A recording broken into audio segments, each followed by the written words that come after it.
Rings of Fate is my first adult romantasy, and it is, we're calling it. My publisher is calling it a Princess Bride meets Wheel of Time.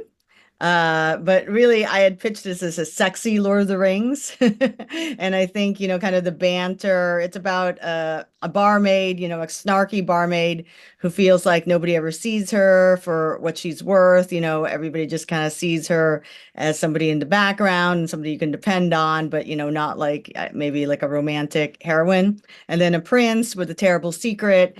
And they're both kind of these flawed, very kind of sad, not sad, but they're kind of spunky, but very flawed human beings who, in the journey together to try to help the prince with his terrible fate, fall in love. And I think I can say that without giving it away.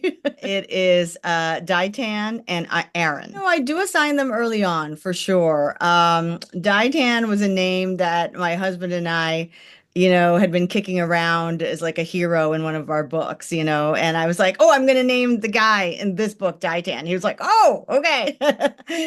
So it's just one of those things that we always talk about, like, oh, I kind of like how it looks on the page. It's kind of doesn't reference any culture or language. We just kind of made it up, but it sounds cool.